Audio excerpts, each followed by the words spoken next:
Muy buena tarde a todos y a todas.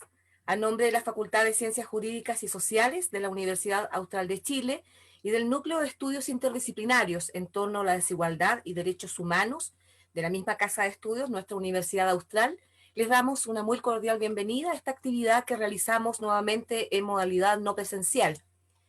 Hoy iniciamos la segunda sesión del ciclo de seminarios Formación Ciudadana para una Nueva Democracia, organizado por este núcleo desde la Escuela de Historia y Ciencias Sociales y el Instituto de Historia y Ciencias Sociales de la Universidad Austral de Chile, cuyas sesiones se están realizando todos los días lunes hasta el 21 de diciembre, con exposiciones de destacados académicos de nuestra casa de estudios y, por supuesto, también investigadores de importantes organizaciones.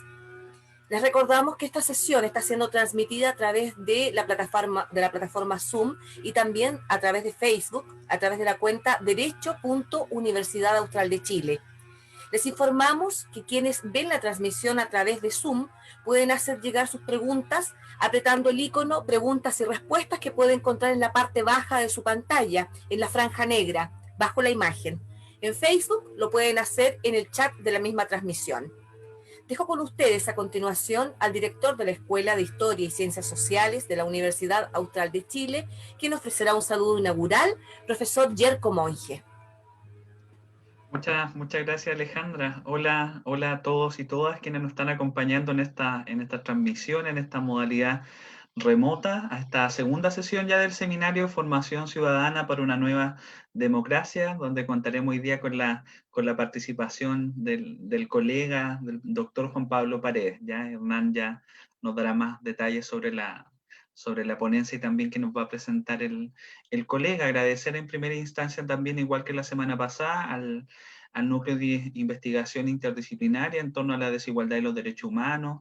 Agradecer también a la Escuela de Historia, quien represento en este momento también, al Instituto de Historia y Ciencias Sociales, del que somos parte con el profesor Hernán Cuevas. También agradecer a Vinculación con el Medio de la Facultad de Ciencias Jurídicas y Sociales, ya que nos han ayudado en nuestra transmisión y en la difusión también de la actividad, y también agradecer a la vinculación con el medio de la Facultad de Filosofía y Humanidades, quienes nos han acompañado también activamente en la difusión de esta acción, ¿ya?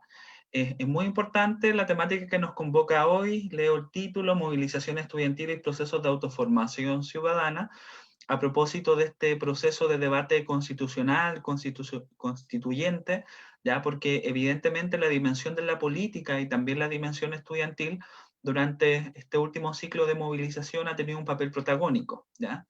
En el proceso también de discusión en torno al plebiscito, en el proceso de discusión constitucional, evidentemente también hay un área que ha sido bastante interesante de reflexionar, pero también necesaria de tomar, que evidentemente la relación política-estudiante y necesariamente también el ejercicio de la política para personas, por ejemplo, que no tienen esos derechos políticos, por ejemplo, por un tema de mayoría de edad. Pensemos en estudiantes secundarios.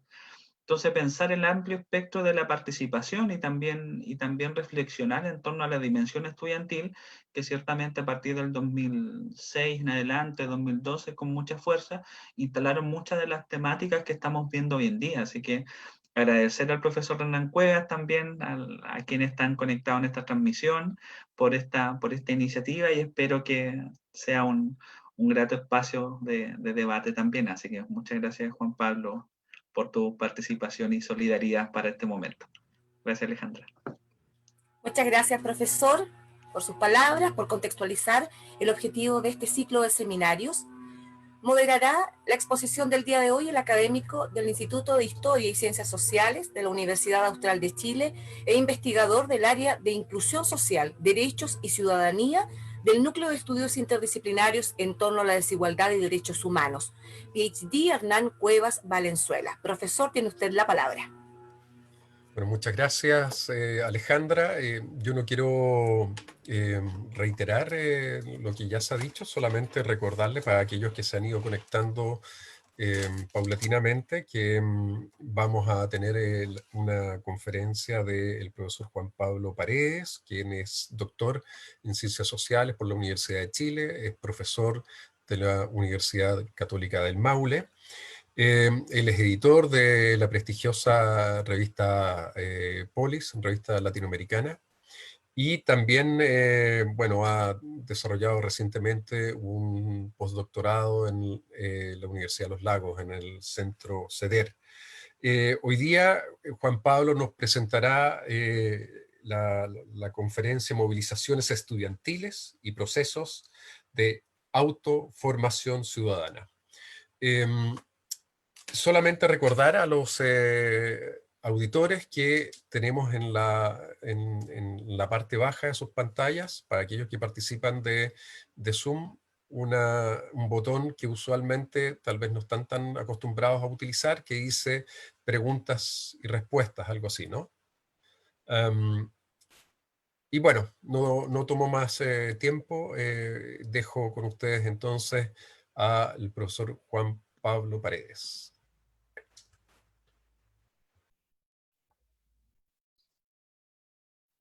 Bueno, ¿qué tal? ¿Se escucha bien? Sí, se oye bien, Juan Pablo. Yo por lo menos oigo muy Perfecto, bien. perfecto. Bien, parto agradeciendo a Hernán por la invitación, a Yerko también por su calurosa presentación, su amable presentación, y bueno, a la universidad y a la Escuela de Historia, a la Escuela de Derecho por esta invitación, ¿no? Por contar conmigo para poder conversar un rato y compartir intercambio de ideas y opiniones en torno al proceso que tenemos hoy día en marcha, ¿sí? En relación a mi presentación, quisiera aclarar algo, mi presentación personal, aclarar algo. Yo trabajo como miembro del equipo editorial de Polis, no soy el editor, la editora es Gabriela Córdoba, ¿no? Ella es la editora de Polis, el director es Gonzalo Lamasa, y ahí después viene todo un equipo del cual yo formo parte en los últimos 6 años, algo así, llevo trabajando ya ahí en Polis. Sí, además trabajo en la revista de la UCM, Pensamiento y Acción Interdisciplinaria, que es otra revista académica que recibe trabajo y que ya se viene un número dedicado también a la temática que nos convoca actualmente. ¿Sí? Bien, dicho eso, quisiera ingresar entonces en la presentación propiamente tal, contextualizar un poco lo que voy a señalar, lo que les voy a presentar. Tengo puesto ahí, se puede observar la lámina que titula esta presentación. He cambiado un poco el título, ¿sí? Movilizaciones sociales y procesos de autoformación ciudadana. Si bien voy a partir de los movimientos estudiantiles del 2000, desde el 2006 en adelante son los que voy a considerar, quiero presentar una reflexión un tanto mayor que desborda un poco el ámbito universitario, el ámbito estudiantil, para anclarse en la Pablo, movilización social. Dime. disculpa que te interrumpa, pareciera que se desconectó tu función de compartir pantalla y me parece que estás aludiendo a que tienes la pantalla compartida. Me parece que tienes que volver a salir y volver a cargarla. Ah, no se ve, eso es lo que me estás diciendo. Sí, no se ve la pantalla compartida. Te vemos a ti. Ah, vale, vale. Déjame ver qué está pasando.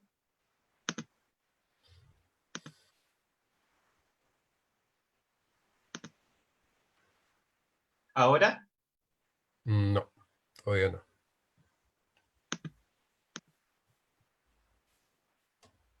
Es muy raro porque solo te observo a ti y no me deja salir. De hecho, yo no me veo a mí mismo, no veo dónde estamos nosotros. Profesor, escuche las instrucciones que le voy a otorgar. Acá es Informática de la Facultad. Haga Por clic en favor. el botón verde que aparece que dice compartir pantalla. Ahí le van a aparecer diferentes cuadros donde debe tener la presentación de Acá PowerPoint está. ya abierta. Sí, Ya, ahí estoy en selecciónela. compartir. Sí, estoy en compartir pantalla. Exacto. Y ahí podemos comenzar a visualizar. Le pido que Ahora agrande sí, la pantalla y ahí estaría visualizando, profesor. estamos bien. Ah, Ahora se ve. súper. Sí, es muy raro. Quedó pegada la imagen anterior, yo creo, y no se ha salido de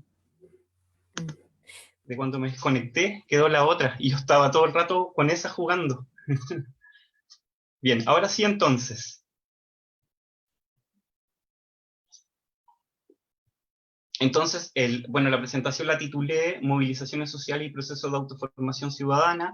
Si bien el punto de inicio son las movilizaciones estudiantiles y mi reflexión inicial va a estar anclada ahí, intento proyectar una reflexión un tanto mayor. ¿Sí? Esa es de alguna manera la invitación que ofrezco a la sesión de hoy. El poder reflexionar desde las movilizaciones sociales, en particular las movilizaciones estudiantiles, en clave del proceso constitucional que tenemos hoy en marcha. Es decir, cómo las movilizaciones sociales, entendidas como procesos de implicancia popular y ciudadanas, pueden tener injerencia, de alguna manera pueden participar del proceso hoy ya iniciado, ¿no?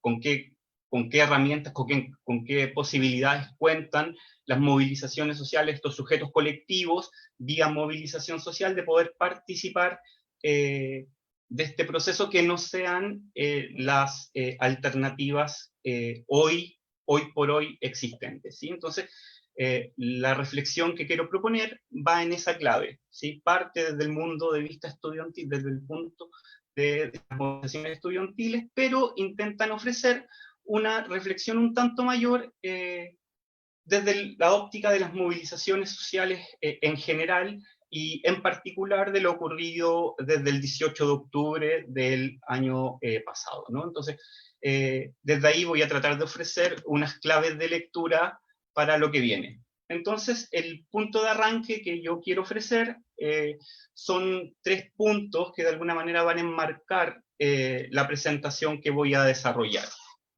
¿sí? Ese punto de partida está basado en 2 impresiones del proceso, ¿no? Son dos claves de lectura que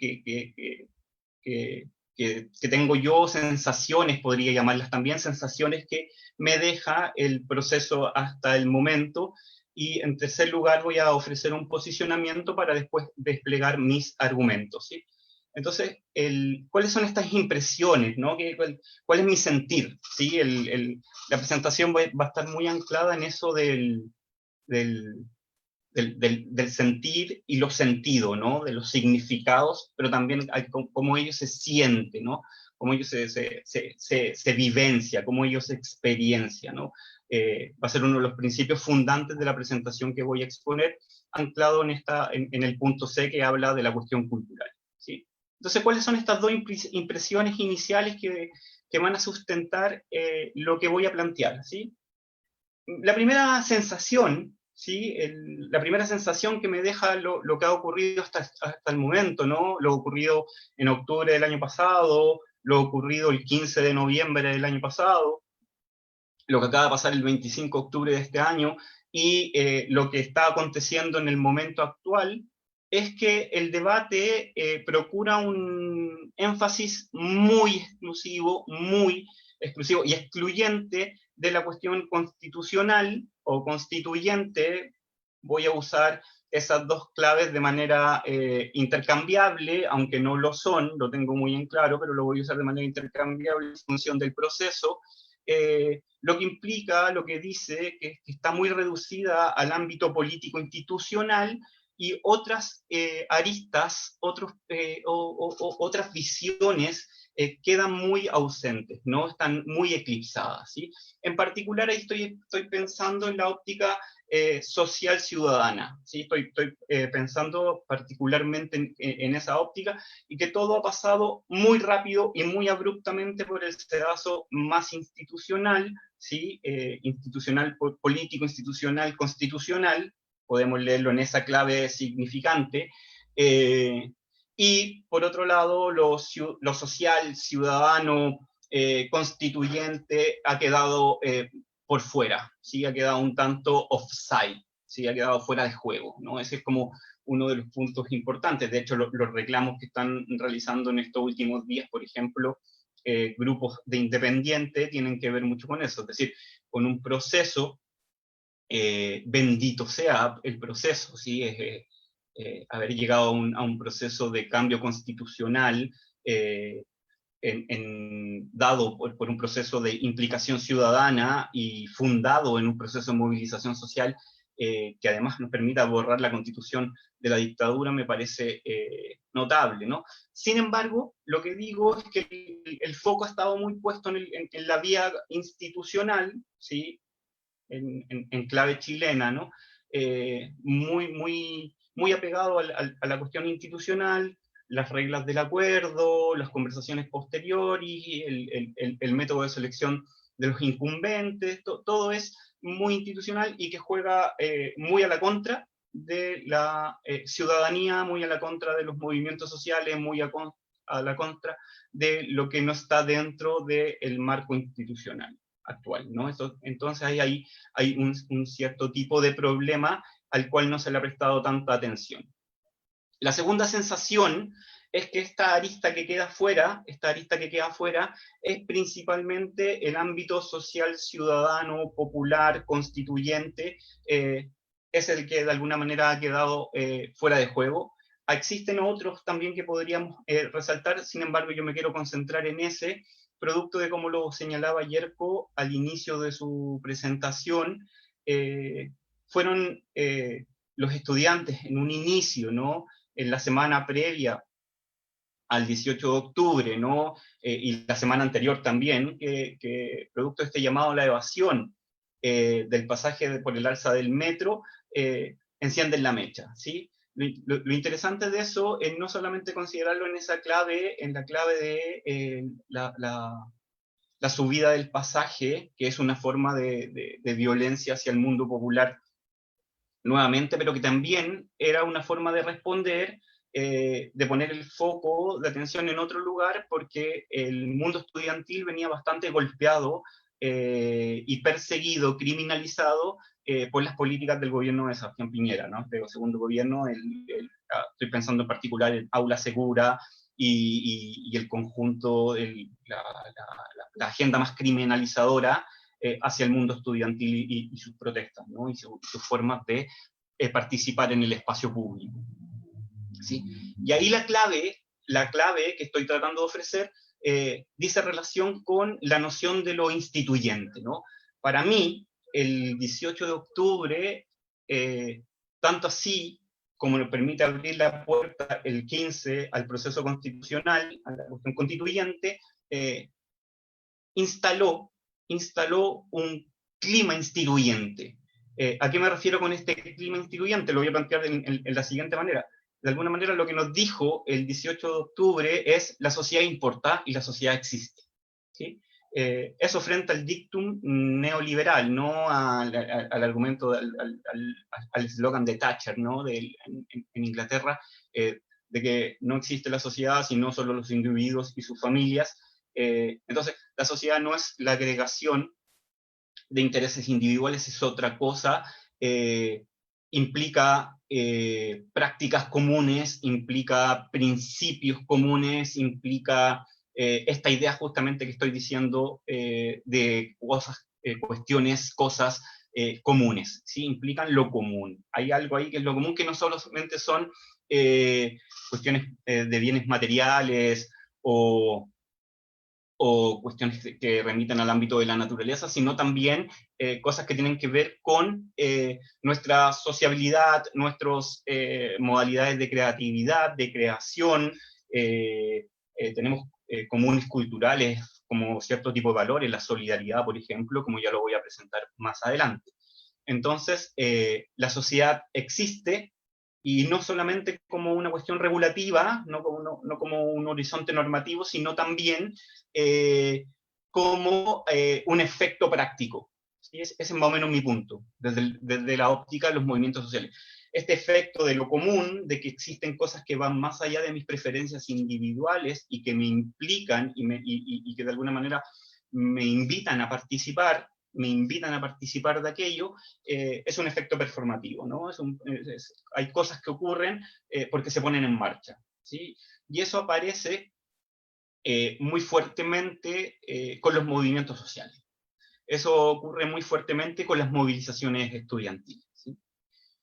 Esas son las dos sensaciones que tengo, ¿no? La primera sensación es que el proceso que se abrió desde el 18 y el 15, 18 de octubre, 15 de noviembre, y se refrendó ahora el 25 de octubre, se ha anclado demasiado en la cuestión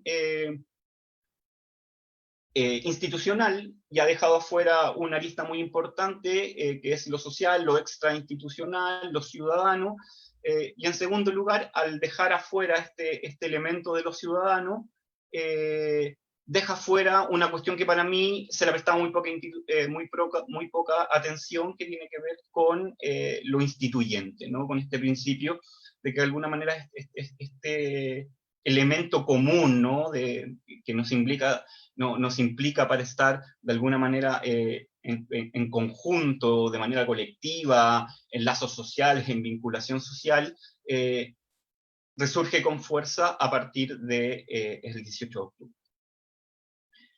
Y quisiera profundizar en torno a eso, ¿sí? En relación a qué pasó entonces el 18 de octubre, qué pasó previamente al 18 de octubre con los movimientos estudiantiles, desde una óptica político-cultural, ¿sí?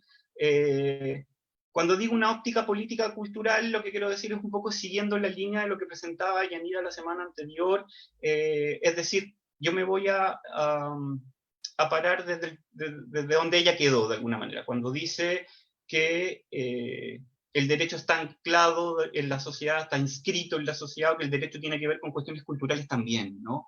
Está, que la norma jurídica está anclada, está inscrita en lógicas culturales, en formas de vida culturales, ¿no? Entonces, de alguna manera, yo quiero establecer un poco ese vínculo, ¿sí? Y lo voy a hacer desde el punto de vista de los movimientos sociales, y voy a jugar con una clave en un juego de instituir e institucionalizar, ¿sí? El centro de gravitación desde el cual me voy a parar para poder decir lo que voy a decir, juega en estos dos principios, de instituir e institucionalizar, ¿sí? Entonces, todo lo que voy a argumentar de aquí en adelante tiene que ver con hacerme cargo del punto A y del punto B desde este juego de instituir e institucionalizar, ¿sí? Por lo tanto, la presentación la voy a dividir de aquí en adelante en dos planos.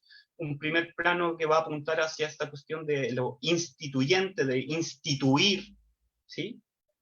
Y un segundo plano que tiene que ver con el paso de instituir a institucionalizar, es decir, cómo este mundo social, que de alguna manera al cual le quiero poner énfasis ahora, al cual le quiero prestar atención, tiene injerencia o afecta de alguna manera, presenta formas de afectación a el plano institucional. Entonces, esos son los puntos que quiero resaltar en la presentación. Entonces, el primer punto que yo quiero señalar, y que basa de alguna manera la invitación de Hernán, cuál es el mérito de que esté yo aquí y no esté otra persona, tiene que ver con presentar una reflexión a partir de movimientos estudiantiles, ¿sí? Me voy a concentrar en el movimiento del 2006, el llamado movimiento pingüino, me voy a basar en el movimiento del 2011, el movimiento de la gratuidad, y me voy a basar en el movimiento del 2008 de la educación no sexista y de la crítica a la cultura patriarcal.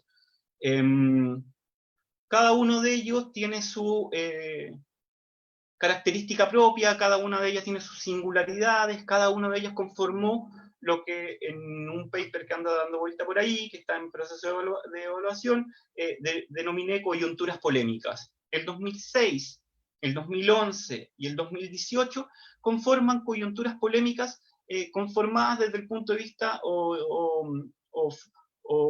impulsadas desde el punto de vista de un actor particular, en este caso, movimientos estudiantiles, ¿sí? El movimiento del 2006 es muy importante porque es el primer movimiento estudiantil que va a poner el reclamo estructural en escena, ¿sí? De alguna manera va a denunciar a la educación mercantilizada, ¿sí? Su objetivo fuerte va a ser la LOCE, la Ley Orgánica Constitucional de Enseñanza, va a ser el objetivo de la crítica más fuerte, pero los alcances tenían alcances estructurales en una crítica hacia la mercantilización, ¿sí? La movilización estudiantil del 2006 generó una agenda corta y una agenda larga. Esa agenda larga tenía que ver con la crítica a la mercantilización, la LOCE, y la agenda corta con cuestiones mucho más domésticas, más del día a día de las movilizaciones estudiantiles. Lo importante es que desplegaron un conjunto de actuaciones culturales que son sumamente relevantes. Por ejemplo, la movilización estudiantil de 2006 empezó a utilizar los fotologs, empezó a utilizar herramientas de redes sociales, empezó a jugar mucho con la semántica y con la iconografía de los mensajes, es decir, tuvo una fuerte impronta iconográfica y simbólica. Generaron, mediante las tomas, toda una dinámica de implicación territorial. La gente por ejemplo, los colegios más populares, por ejemplo, las comunidades cercanas, familiares de los estudiantes movilizados, de las estudiantes movilizados, generaban procesos de acompañamiento a las tomas, es decir, se fue configurando una comunidad en torno a los procesos de movilización, ¿sí? Si bien la protesta pública en el 2006 no fue tan bien vista, ¿por qué? Porque hubo mucha represión de carabineros, fue muy fuerte la criminalización de los medios de comunicación. Eso afectó un poco a la movilización en el espacio público, pero lo que hicieron los chicos de alguna manera fue volver a los colegios y de ahí desplegar toda una óptica de intervención cultural, insisto, muy importante en este juego de usar redes sociales, de conformar un lazo territorial y de conjugar mensajes simbólicos e iconográficos muy importantes. Por ejemplo, me acuerdo de la Loses Loser, Bachelet, estás conmigo, ¿sí? Que era el eslogan de campaña de la presidenta Bachelet en ese momento, ¿no? Entonces, Bachelet, estás conmigo, realmente estás conmigo, y cosas por el estilo.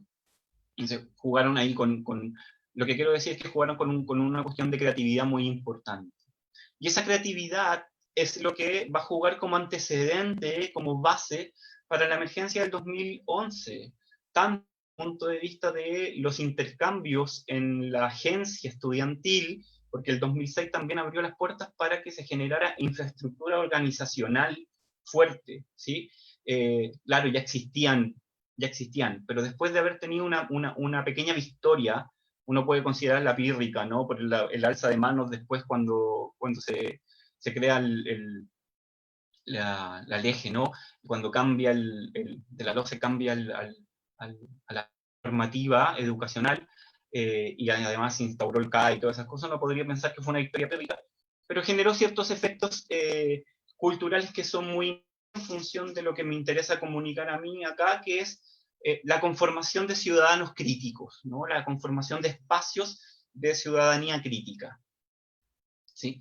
El 2011, entonces, va a tener esas bases, tanto culturales como organizacionales, y su principal aporte, desde el punto de vista de lo que quiero señalar, es que legitimó tres cosas que son muy importantes.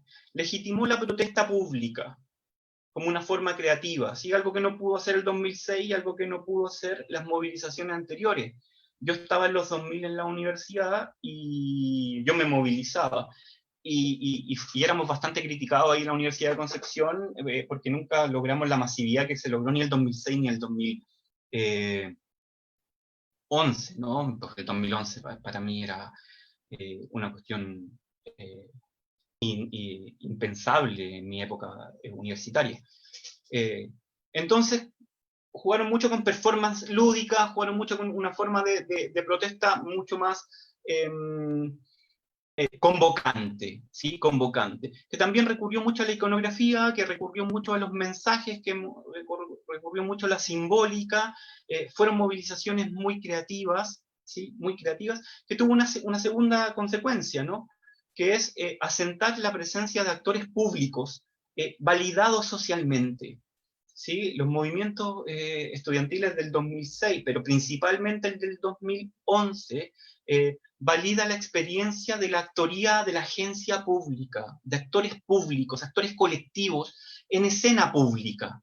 ¿Sí? No es que estén en su centro de alumnos, no es que estén en su liceo, no es que estén en la universidad, no es que se estén tomando la Chile y no le importa a nadie, ¿no? No es que se estén tomando la Universidad Austral y no le importa a nadie. No, está importando al mundo social chileno, ¿no? Le está importando a la sociedad chilena, están discutiendo sus demandas, surge una caja de resonancia en la movilización que hace resonancia tanto pública, social, como personal. Es decir, muchas personas se van identificando porque son deudores, porque pasaron por este proceso, porque están endeudados, se empiezan a hacer resonancia con la narrativa que el movimiento estudiantil del 2011 despliega, ¿sí? Entonces, la protesta pública, la actoría colectiva, la identificación colectiva en el espacio público, y en tercer lugar, un vocabulario de derechos.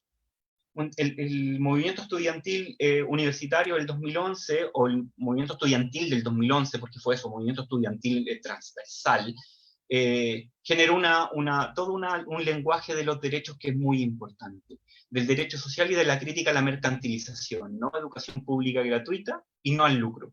Entonces, hubo de alguna manera un principio de ir definiendo un vocabulario de derechos sociales que después va a ser expandido por No Más AFP, va a ser expandido por el movimiento feminista, va a ser expandido por el movimiento salud, va a ser expandido esta clave de derechos que es muy importante. ¿Sí? Y el movimiento del 2018, el movimiento feminista del 2018, volvió a sentar el valor de la movilización pública de manera importante, de manera creativa, le sumó a la demanda de los derechos, de la desmercantilización y de los derechos sociales a la educación, lo de la educación no sexista, y por lo tanto de alguna manera nos volcó a pensar en elementos que antes no teníamos tan considerados como era la violencia hacia las mujeres, no solamente el no reconocimiento, también la violencia que viven cotidianamente el mundo femenino, el mundo de las mujeres, en los espacios no solamente universitarios o estudiantiles, sino también en los espacios sociales, ¿no? Se plantea como una crítica al patriarcado muy fuerte, una lógica del reconocimiento y una cuestión de del valor de la mujer, de los derechos de las mujeres, y una crítica muy fuerte a la forma de educación que teníamos muy masculina, muy patriarcal, muy machista, ¿no? Entonces, van generando ahí claves también de participación. Por ejemplo, las mujeres van a instaurar el principio de sororidad, ¿no? Que es una forma distinta de presentar la solidaridad. Entonces, hay aportes sociales. Lo que he tratado de decir hasta el momento es que las movilizaciones sociales estudiantiles han generado un conjunto de aportes a la movilización social, un conjunto de aportes a la movilización social en clave de herramientas hermenéuticas, herramientas epistémicas, herramientas morales y herramientas sensitivas, que son sumamente importantes en el contexto actual. ¿Sí? Aquí en la presentación, en la lámina, tengo algunas señaladas que voy a anunciarlas de alguna manera rápida, ya he dicho varias de ellas. Se legitima en este periodo que va del 2006 al 2018, es decir, más de 12 años de movilizaciones estudiantiles, y entre medio pasan más cosas, ¿no? Se mueve NOMA FP, se mueven los profes y las profes, se mueven un conjunto de otros actores, pobladoras y pobladores, se mueve el movimiento indígena también. Entonces hay un conjunto de actores sociales que se empiezan a reforzar en base a las claves que voy a señalar, ¿no? Por un lado, la legitimación de la protesta social y la manifestación pública. Insisto en eso, es un aporte central en términos de, hay un aporte organizacional, hay un aporte de modos de relación, de formas prácticas de las movilizaciones estudiantiles hacia el proceso actual. Es decir, uno piensa hoy día que puede utilizar perfectamente presionar mi vía movilización para tener cierto tipo de injerencia en el proceso constituyente constitucional hoy día abierto, ¿no? Segundo, se utiliza mucho un estilo horizontal y de lógica asamblearia, ¿sí? Que se complementa con las lógicas más tradicionales del mundo estudiantil, ¿no? Pero es importante esta lógica de la conversación, ¿sí? Yo sé que hay muchas personas que desconfían mucho del modo asambleario, que son muy críticos con él, que observan que no es tan democrático como se dice decir, como se dice de sí, ¿no? Como se plantea a sí mismo. No obstante, yo pongo ojo, a ver, la cuestión de la conversación grupal, ¿no? La cuestión de la asamblea es importante porque permite enfrentar la desigualdad al interior de procesos de espacios sociales compartidos. Por ejemplo, hay un estudio de Gianpaolo Baiocchi que lo muestra, ¿no? Centrado en los presupuestos participativos, que muestra cómo el efecto PARE y el efecto de participar en estas instancias asamblearias de alguna manera fomentan la participación y van borrando brechas de desigualdad porque la gente empieza a agarrar más confianza, porque sabe que su experiencia vale, ¿sí? Entonces empieza a agarrar ahí un conjunto de efectos muy importantes. Y en segundo lugar, las lógicas asamblearias también permiten enfrentar de alguna manera marcos de injusticia epistémica, ¿sí? Producto de que la gente alcanza la voz, producto de que la gente puede denunciar, producto de que la gente puede decir ciertas cosas, empieza a enfrentar un componente fuerte de la injusticia epistémica, ¿no? De esta desigualdad de conocimientos, ¿no? De que no, esto debería ser solo un tema técnico, y la gente empieza a participar, empieza a ver que su opinión es importante, es relevante, y por lo tanto, este cuestionamiento que tenía su conocimiento de tú quién eres, una simple persona para decir cómo se puede organizar un país, empieza a ser modificado porque las personas empiezan a adquirir valor y reconocimiento de pares en torno a lo que están diciendo. Es decir, de ahí emergen muchos liderazgos sociales. Entonces hay ahí un tema de poder enfrentar jerarquías y de enfrentar procesos de desigualdad. Entonces se entregan herramientas, insisto, cognitivas, hermenéuticas, morales también, ¿no? Y emocionales que son muy importantes. Tercer punto relevante, se dan procesos de subjetivación colectiva vía politización, ¿no?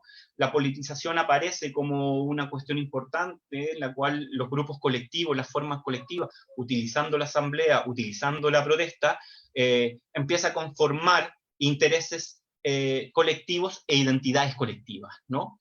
Y esto es muy importante porque estos actores colectivos no pueden reducirse, no deben reducirse a la suma de intereses. De nuevo, la sociedad existe. ¿Sí? Lo social es importante, lo social está ahí, los grupos ciudadanos están ahí y no hay que dejarlos fuera del juego. ¿Sí? Cuarto elemento a lo que aportan estos procesos de movilización social, cambiar las reglas del sentir, cambiar las reglas de cómo la gente se implica en este tipo de procesos. ¿Sí? Las movilizaciones sociales, tanto en sus lógicas públicas participativas como en sus lógicas más internas de diálogo, de intercambio, de toma de decisiones, va generando procesos de ir cambiando las reglas del sentir. Ya la rabia ya no es un asunto privado, se transforma en indignación. La indignación es colectiva, y la indignación puede tener salidas políticas, puede tener salidas junto a otros, ¿sí? Puede ser una herramienta de poner en escena y poner en discusión elementos que son muy importantes, ¿sí? El orgullo, ¿no? Ir generando estos espacios de orgullo en la ciudadanía, de hacer cosas colectivas, hacer cosas en conjunto. Horizontes de posibles, ¿no? ¿Sí? No solo de realismo institucional, sino de posibles, ¿no? La esperanza, un elemento muy importante que surge al alero de estos procesos de colectivización.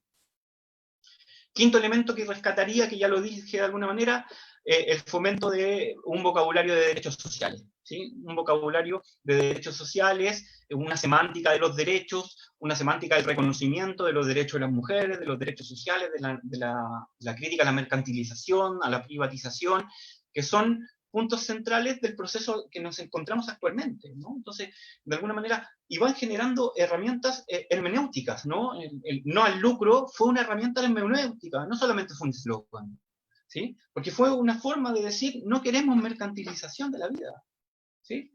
Queremos una cosa distinta, y eso es una herramienta hermenéutica que permitió que se empezara a discutir en la óptica de los derechos sociales, ¿sí?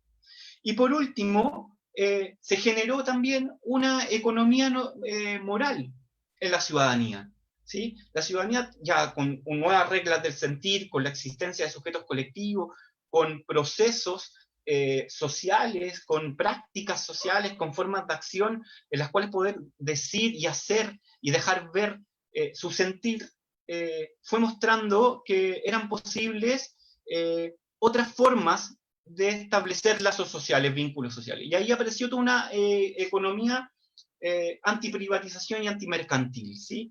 Una economía moral popular, una economía moral de los pobres, que apareció con más fuerza que nunca ahora enfrentando el COVID, ¿no? Las movilizaciones del hambre y las respuestas sociales que hubieron a ellas anclan acá, ¿sí? Son la mejor expresión de esto. Y eso tiene que ver con los efectos, con lo que genera la movilización estudiantil. Eso tiene que ver con lo que genera la movilización social, ¿no? Sí. Entonces, ¿por qué hablo de instituir? ¿Sí?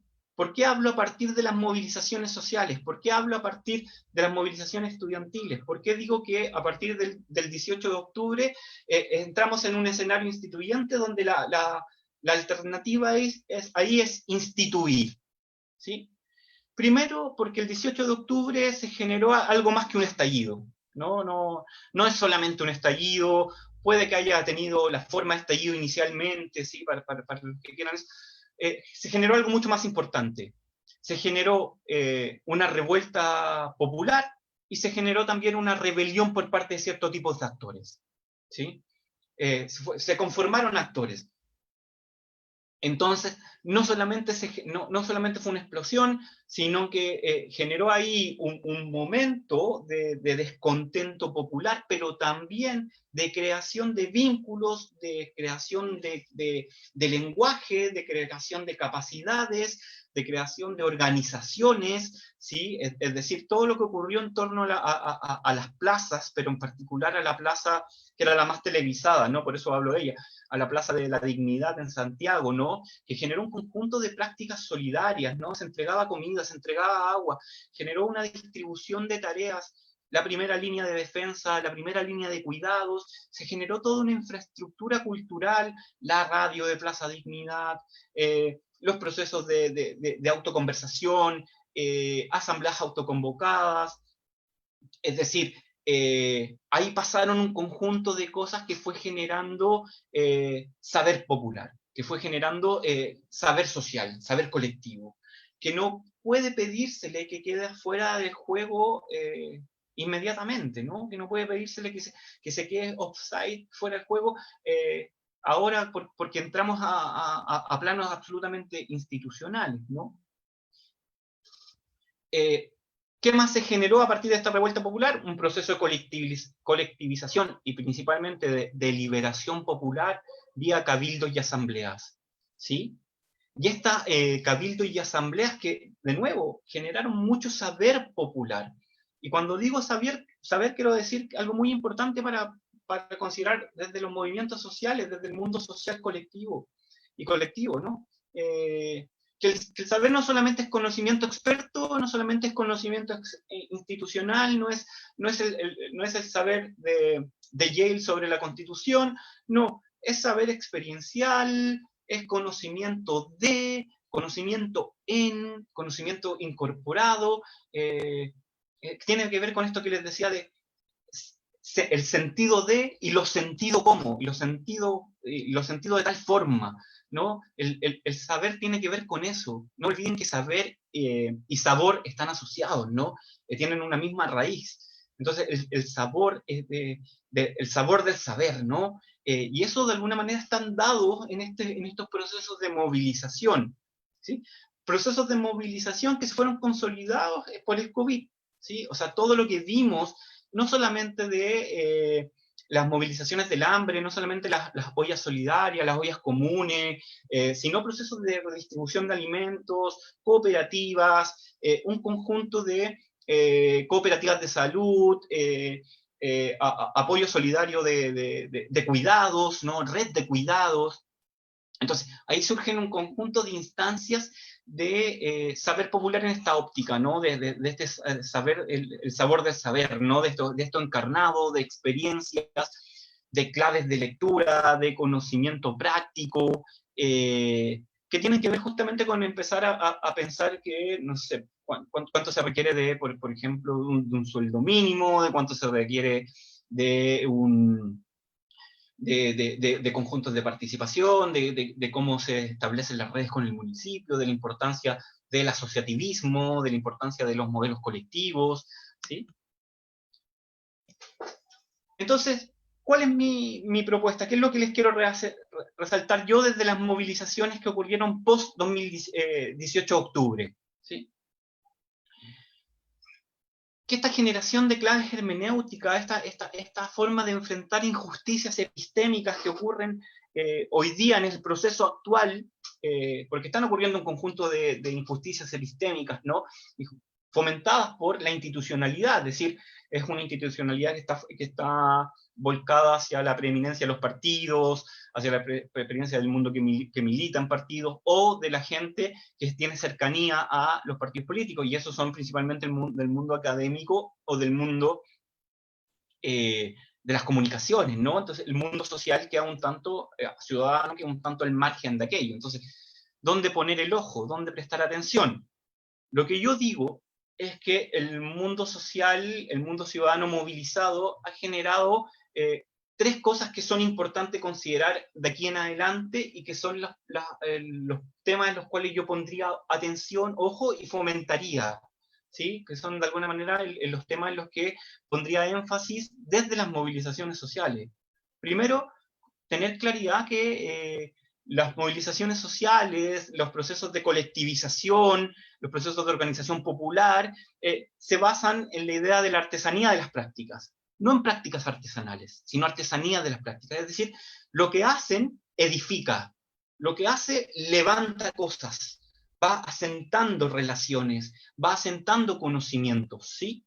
Y va generando la posibilidad de establecer redes de contacto entre ellas, ¿sí? De establecer vínculos entre ellas. Y de esa manera empieza todo un proceso de producción y circulación del saber.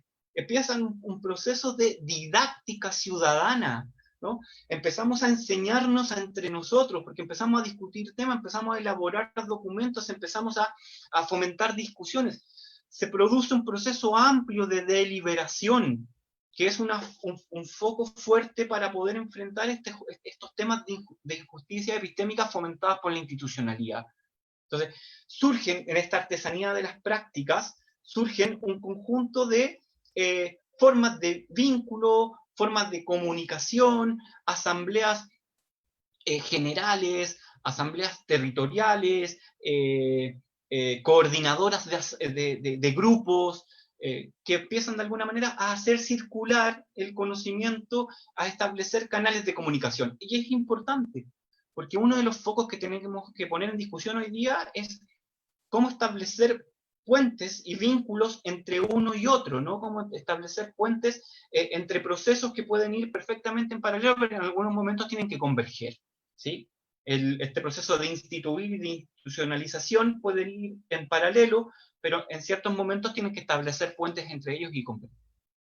Y una de las modalidades que yo veo que es posible hacer converger este proceso de institucionalización con este proceso de instituir, de instituyente de las movilizaciones sociales, es la conformación, la configuración de arenas públicas constituyentes. Me parece que ahí hay un foco muy importante. Estoy más o menos basado en esta idea de los contrapúblicos de Nancy Fraser, estoy más o menos basado en la idea de la sociología de los problemas públicos de Daniel Sefai, ¿no? De cómo ir constituyendo diferentes arenas de debate en los cuales pueda ir implicando la ciudadanía para que pueda ir teniendo cierta forma de injerencia sobre el proceso, ¿sí? Cierta injerencia sobre el proceso. Entonces ahí son muy importantes ir conformando diversas arenas que no sea solamente la convención, sino que existan otros espacios, pero que sean públicos, ¿sí? Que sean públicos, que sean donde diversos actores colectivos puedan coincidir y diversos actores individuales también puedan participar. Y eso me parece que es un desafío importante. Los movimientos hacen eso, los movimientos sociales construyen espacios públicos, construyen espacios. Una autora como Francesca Poletta, por ejemplo, Francesca Poletta, habla de los espacios libres para los movimientos sociales, espacios liberados. Y los movimientos sociales hacen eso, construyen pequeños espacios. Aquí es poner esta artesanía, las prácticas y este saber en función de poder ir, de conformar arenas públicas constituyentes, ¿no? Ahí me parece central. Bien, y por último, ¿cómo se vincula todo esto con el proceso constitucional? Cuando seamos de alguna manera, cuando hayamos fomentado desde el mundo social con fuerza, cosa que está ocurriendo hoy día de manera fuerte en algunos espacios, este proceso instituyente, ¿no? Del instituir cosas, es oportunidad de vincular con procesos de institucionalización, ¿sí? Y esto de la institucionalización, donde la movilización social puede ser una herramienta muy importante para ir generando espacios de presión que abran la institucionalidad, es importante ir estableciendo este tipo de nexos. A mí me parece que en particular hay dos tipos de nexos que son importantes. Una, la posibilidad de estos grupos colectivos, de estos sujetos colectivos, de las formas colectivas de instituirse para tener injerencia en el proceso constitucional, más allá de participar en la lógica de obtener representantes. Porque la lógica de tener representantes va a ser una disputa muy complicada, va a ser una disputa muy peleada.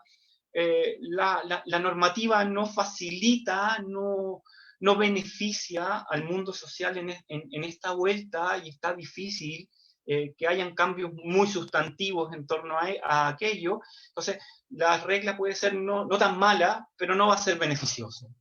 Entonces, desde esa óptica de que no va a ser beneficiosa, hay que empezar a construir y elaborar procesos simultáneos que ya se están creando y ya se están realizando por parte de la ciudadanía movilizada, ¿sí? Y desde esa óptica, a mí me parece que hay dos puntos que son importantes a considerar. Por un lado, desde el propio mundo social, desde el propio mundo ciudadano, desde el propio mundo popular, la conformación de redes, como la red de cabildos, como lo que conformó ayer Unidad Social, ¿no? la red constituyente, la red de cabildos constituyentes también, no me acuerdo el nombre en estos momentos de Unidad Social. Pero este tipo de instancias colectivas que están formadas para el proceso constitucional son importantes y tienen que poner en juego todo este saber del cual he hecho referencia anteriormente, ¿sí? Eso por una parte, ¿no? Existen hoy por hoy estas iniciativas. Lo importante es que estas iniciativas articulen entre sí para poder ir conformando en paralelo un proceso que tenga alcance importante y posibilidad de vincularse mediante puentes de institucionalización al proceso constituyente, ¿no? Y por eso digo de institucionalización, porque hay que institucionalizar estos espacios, como lo hizo ayer Unidad Social, ¿no? Un punto muy importante que fomentan este tipo de organizaciones es que vienen a golpear la semántica que hoy día estamos utilizando, ¿no? Estamos todo el mundo hablando en lógica institucional, en lógica partidista, de los independientes, ¿no? Porque la lógica que se maneja es la letra que está en la lógica institucional. Pero ellos hablan de militancias sociales, ellos hablan de militancia popular, ellos hablan de militancia colectiva, y habría que empezar a resaltar ese tipo de lenguaje también, ¿no? Y ahí están las capacidades creativas que ellos puedan poner a disposición, y la fuerza deliberativa y la fuerza movilizada que puedan desplegar para hacerlo sentir en el espacio público, ¿sí? Y el segundo eje, que para mí es muy importante poner en escena, tiene que ver con los mecanismos de participación. Ahora voy a acentuar principalmente los mecanismos proactivos, ¿sí? Pero también hay que pensar en mecanismos reactivos, principalmente en mecanismos contraconvencionales, por ejemplo, de alguna manera, contraconvención, o para regular la convención, ¿no? Más de desconfianza hacia lo que podría pasar en su interior, ¿no? Les llamo así por esta idea de Pierre Rosanvallon de la contrademocracia, ¿no? Mecanismos de fiscalización, de observación de lo que pasa. Pero me interesa más promover mecanismos participativos proactivos. Y ahí me parece que el más importante, sobre todo acá en una escuela de derecho, en un debate que está fomentando una escuela de derecho, tiene que ver con la posibilidad de poder instaurar iniciativa ciudadana de norma constitucional. Es decir, qué propuestas desde la ciudadanía y en qué formato y cómo de estos grupos que he mencionado y de otros grupos podrían de alguna manera entrar al proceso constitucional. Entonces, a mí me parece que la iniciativa ciudadana de norma constitucional es una herramienta central que hoy día deberíamos poner en escena de manera fuerte en la discusión, ¿sí?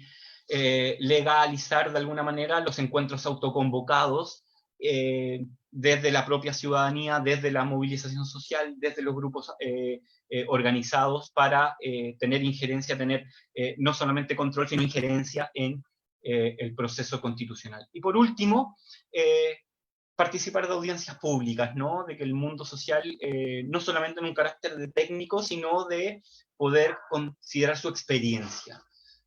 Puedan participar en distintas instancias de consulta del proceso constitucional, de la convención, para poder tener injerencia en ello, ¿sí? Creo que esto es lo que tenía que decir. Me gustaría terminar con, de alguna manera, dos ideas fuertes. Por un lado, señalar la importancia de establecer esta relación entre instituir desde el mundo social y la institucionalización en la red existente, en la infraestructura existente, en la estructura existente que hoy día tenemos en términos institucionales. Es decir, anclar la fuerza del mundo social ahí, poder tener injerencia ahí es fundamental, es muy importante en el marco del proceso, y ahí el saber de los procesos de movilización anterior, ahí el saber social, ahí el saber popular es muy importante, y ese saber popular no puede restringirse a un saber técnico, a un saber experto, sino que debe ser un saber también experiencial, debe ser un saber de experiencias compartidas de ciertos grupos sociales que son muy relevantes a la hora de poder discutir una nueva constitución, ¿no? Y en segundo lugar, me parece que es central ir llevando de estas dos sendas, ¿no? Este camino que se bifurca, pero que encuentra puentes para poder vincularse de manera productiva, provechosa, y que beneficie de alguna manera a la ciudadanía organizada, pero también a la ciudadanía que no está tan organizada, ¿no? Y que de alguna manera tiene ancla con estos procesos de movilización social que hemos venido construyendo. Los procesos de movilización social que he venido construyendo en mi argumentación son todos de orientación democratizadora, ¿sí? Son todos pro democratización, ¿no? Entonces ahí hay un tema importante, hay un sesgo importante de mi presentación, que son movimientos pro democratizadores. También tendríamos que considerar el otro lado de la moneda, ¿no? Bien, con eso de alguna manera voy terminando. Lo único que quisiera decir es que como yo me imagino un poco este proceso, yo este proceso me lo imagino plural y polifónico, ¿sí? Plural y polifónico. Me lo imagino más en sintonía y cercanía con el Foro Social Mundial, lo que fue el Juan Foro Pablo, Social parece Mundial. que se quedó sin audio el micrófono. No, estoy con audio, dice acá.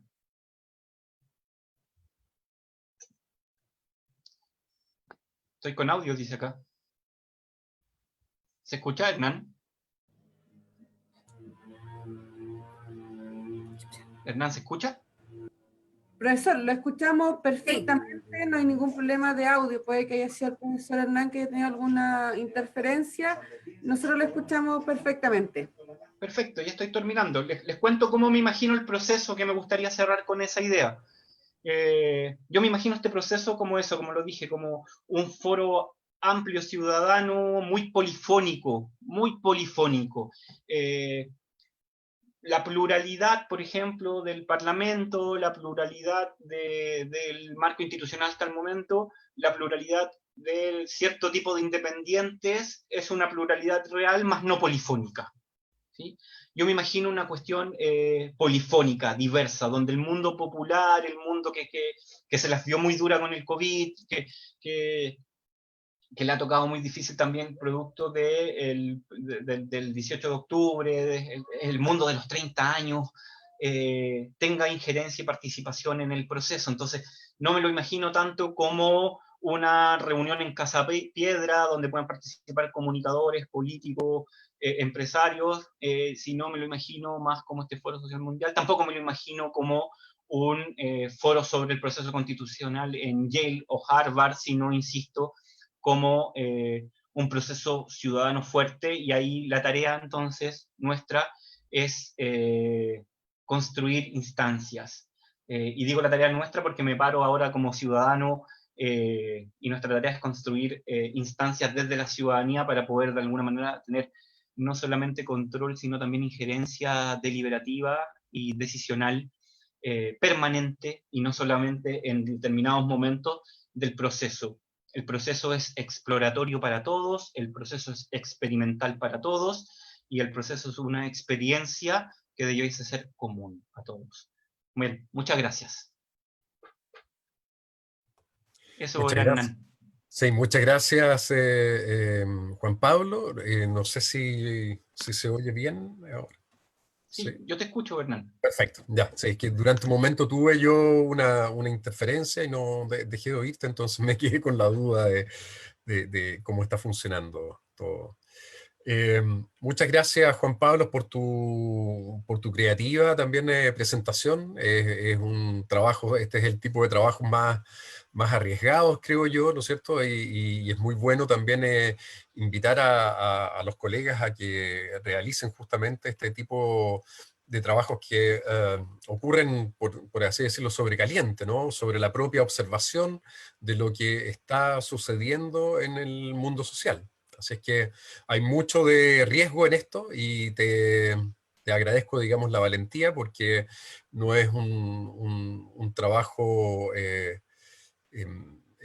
por así decirlo, bibliográfico, sino que es muy basado, ¿no es cierto?, en lo que son tus observaciones y tu propia participación eventualmente también, supongo, en muchas de estas instancias, ¿no? Entonces, gracias por invitarnos también a contribuir en este proceso. Y una de las formas donde yo creo que eventualmente también se presentan instancias de participación, bueno, es esta, de manera así telemática. Y mientras se acumulan algunas preguntas, te quisiera entonces yo partir con dos consultas que son más bien puntuales. Uno, ¿cómo ves tú este proceso de construcción de puentes, pensando en un horizonte en el que vamos a tener todavía por unos buenos meses más, quizás unos 8 meses, no sé cuánto, ¿no?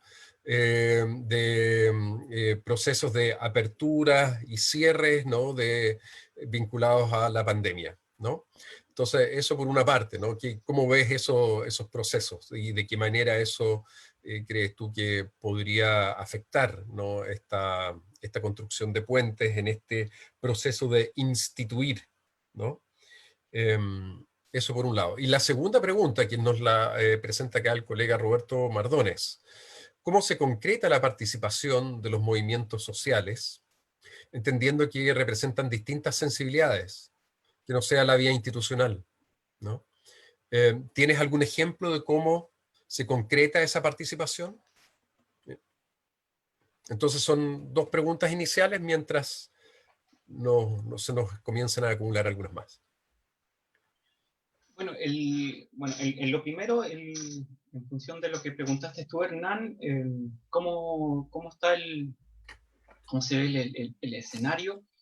El escenario se ve complicado, está difícil, por el factor tiempo, ¿no? El factor tiempo no juega muy a favor de ir habilitando estas cuestiones que yo hoy día las formulo como urgentes, ¿no?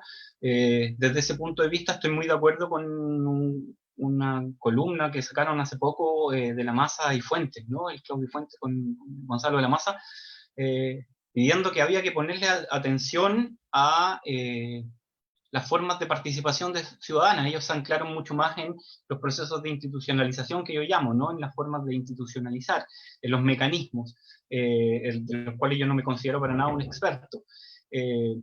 Pero el escenario no se ve nada bien. Por ejemplo, hay muchos reclamos de independientes actualmente, que el proceso va muy lento. Entonces ahí el escenario en términos del timing, ¿no? Es complicado, es complejo. Me parece muy bien el movimiento que hizo, insisto, Unidad Social, me parece muy bien lo que está ahí tratando de impulsar esta red de cabildos que son más populares, que son más desde la propia organización popular, y no pasan tanto por el sedazo de movimientos sociales ya consolidados, instituidos, ¿no? Como el movimiento de trabajadores, o el movimiento de no más FP, ¿no?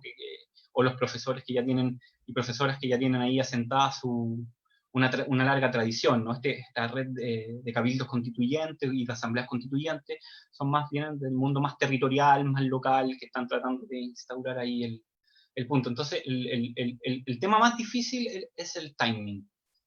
El segundo tema que veo complejo, que complica el escenario, son las expectativas y son las definiciones simbólicas que hacemos del otro, ¿no? Por ejemplo, yo creo que es una muy mala expectativa pensar que esto está todo zanjado, ¿no? Es algo muy nefasto pensar que esto que es una burla hacia el pueblo, que es eso juega muy en contra de poder articular, instituir estos contrapoderes, estas contra expresiones que estoy señalando yo, ¿no? Entonces eso le juega muy en contra. Pero también tener por el otro lado la otra expectativa o la otra definición simbólica, que es que el pueblo no está listo para asumir este tipo de tareas, ¿no? Por eso digo, hay mucha injusticia epistémica que debiésemos empezar a enfrentar en este tipo de procesos, ¿no? Yo observo esto, ya lo dije, que para mí era un laboratorio, un espacio de experiencia, ¿no? De experimentar. Y una de las cosas que yo creo que hay que enfrentar acá tiene que ver con ciertas modalidades de injusticia epistémica que están muy asentadas en nuestra sociedad, ¿no? Quienes escriben columnas, quienes se las publican, quienes participan del debate público, la ciudadanía no tiene canales, no tiene mecanismos. Entonces, ese me parece que es un segundo riesgo muy fuerte, es decir, veo que existen dinámicas de injusticia epistémica muy fuertes, y por el otro lado existen ciertos prejuicios desde el mundo social hacia el mundo institucional que no juegan a favor de poder implementar acá un proceso en torno a eso, en torno a los cambios que estamos planteando acá. Entonces eso lo veo muy difícil, lo veo complicado, veo un escenario a la contra, por ponerlo en simple. No obstante, me parece que estos dos grupos que yo he mencionado, que ya tienen en su interior a un conjunto de otros actores sociales más pequeños, están fomentando cierto tipo de iniciativas desde el mundo académico. También se vienen un par de referencias interesantes, por ejemplo, lo que está haciendo Camila Vergara, ¿no? Con todo el tema de la cuestión plebeya, ¿no? Ahí me parece re interesante también ahí, de hecho está muy en cercanía con cosas que estoy diciendo yo, esta óptica más plebeya. Bien interesante porque ella además está asesorando a algunos de estos grupos, entonces que se produzcan estas articulaciones entre el mundo académico también, que se abre, porque además los académicos ahí pueden jugar de puente, ¿no? De puente con los partidos porque tienen mayor red. Entonces hay signos de que podría la cosa ir hacia mejores, ¿sí? De que podría ir hacia mejores, pero el escenario por el momento no lo veo para nada favorable, lo veo bien a la contra. Eso como primera respuesta, no sé si te respondo. Sí, sí, sí. No, yo me doy por satisfecho. Pero la segunda pregunta que sobre ejemplo, no sé si quisieras tú contar algún ejemplo, tal vez, que no sea solo mencionarlo, sino que cómo está funcionando este establecer un puente, que es la pregunta de Roberto Mardones. Dice, te recuerdo, ¿cómo se concreta la participación de los movimientos sociales entendiendo que se representan distintas sensibilidades, que no sea la vía institucional? ¿Tienes algún ejemplo?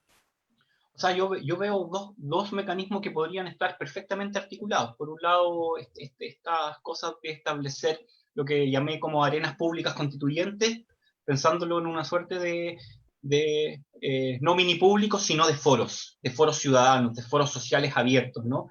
En lo cual la ciudadanía, mediante cierto tipo de recursos, no sé, pueda participar de un debate amplio y abierto, ¿no? Y puedan establecer como esto. Debates amplios y abiertos que vayan llegando, por supuesto, con una lógica asamblearia a puerto, ¿no? Que vayan llegando a producir algún tipo de producto, algún tipo de documento final, algún tipo de acta final, algún tipo de cuestión, que después pase a la asamblea constituyente. Y ahí es donde, insisto, a mí me parece que como se implementó en Colombia, ¿no? La iniciativa ciudadana de norma constitucional me parece importante, me parece que puede ser un muy buen mecanismo de articular, pero esto implica, como de alguna manera formula Roberto, imaginación democrática, ¿no?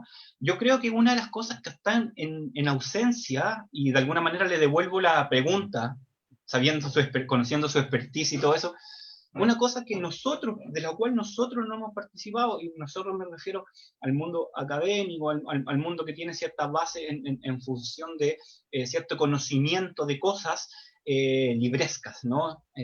Académicas. No hemos discutido sobre diseño democrático ni diseño institucional pro constitución, favorable a la constitución.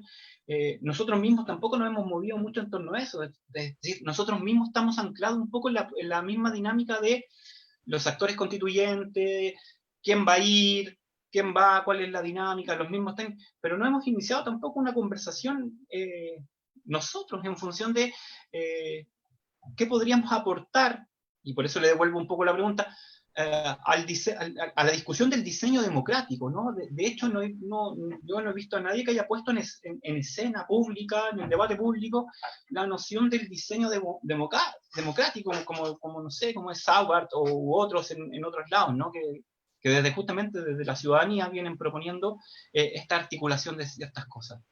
Lo que sí pondría ojo es que, como traté de presentar en toda mi presentación, o proponer en toda mi presentación, estamos en un momento experimental también para el diseño democrático. Y no hay que casarse con ningún diseño. Pero para eso tenemos que impulsarnos en estas arenas públicas constituyentes. Y ahí me parece que una arena pública constituyente desde el mundo académico está aún en falta. También está en falta. Después hay una pregunta de Nicolás Salinas, que dice lo siguiente. En esta propuesta de institucionalizar la participación de menores de edad en el mismo movimiento estudiantil, ¿tiene un espacio? ¿Hay un espacio para legalizar eso? ¿Esa es la pregunta? Sí, esa es la pregunta. ¿Cómo abordarías esa situación, digamos, ¿no? No, ¿Qué te parece? yo estoy muy de acuerdo. O sea, yo creo que es imposible, lo pongo en eso, es imposible que no incluyamos en la discusión a el mundo estudiantil secundario. mí me parece que los jóvenes que se han movilizado a lo largo de todo este periodo, que han mostrado justamente estas cosas que yo he querido resaltar, que no estén presentes en la discusión. Entonces, me parece un imposible, de verdad. Me parece que cómo estamos en una situación en la cual están quedando ausentes del punto, y no me parece justo, dejarlos afuera o que tengan solamente participación mediante expresiones informativas, consultivas o deliberativas. O sea, a mí me parece que deben tener algún tipo de injerencia en el debate constitucional. Y desde ese punto de vista apoyo absolutamente la demanda por ampliar y abrir legalmente su participación, ¿no? De que desde los 16 años, por ejemplo, así como le aplican la norma a los 16 años para cierto tipo de responsabilidades, a mí me parece que podemos abrir perfectamente la norma a los 16 años como una excepcionalidad a que participen en este proceso, ¿no? No, a mí me parece, insisto, me parece una aberración dejarlos afuera de este proceso. De nuevo, está el reclamo de varias organizaciones sociales, está el reclamo también sustentado en varios estudiosos del mundo y estudiosas del mundo de la juventud. Entonces, hay que ver con los mecanismos con qué mecanismos poder impulsar eso por las vías correspondientes. Y yo insisto en este punto, es decir, instituir, institucionalizar deben ir de la mano, es decir, no hay que dejar de lado la cuestión de las instituciones, la cuestión normativa, la cuestión de la regla, de la ley, y ahí hay que buscar las formas. No tengo una receta, he tratado de ponerme en todo momento fuera de la receta, porque estamos en un espacio de creatividad, todavía vivimos en ese timing, en ese tiempo de la creatividad. Entonces, el punto es quién articula con qué,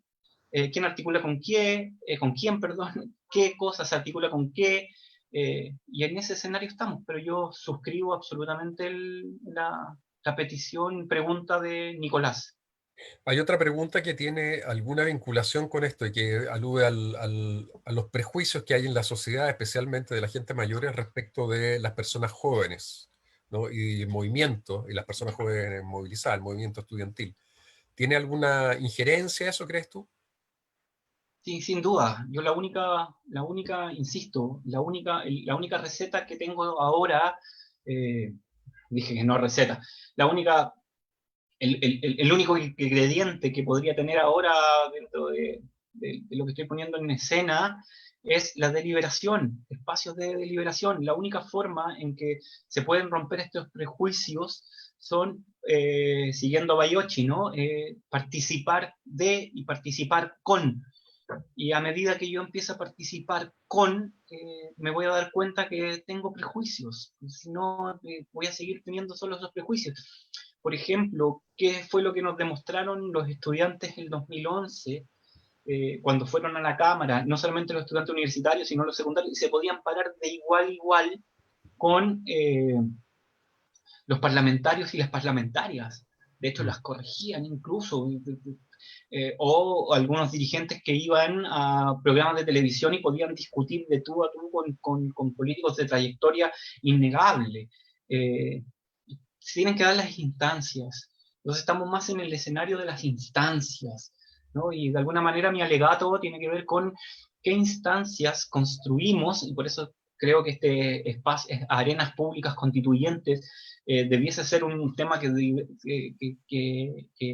pusiéramos en la discusión actual desde el mundo social, pasando por el mundo académico y llegando al mundo político, ¿no? Hay un par de preguntas más que están un poco vinculadas. Una dice, que es de Sebastián Cartes, dice, ¿se puede confiar en que los cabildos van a ser escuchados por la Convención Constitucional? Si eso no es así, la única forma de presión va a ser la presión social en la calle.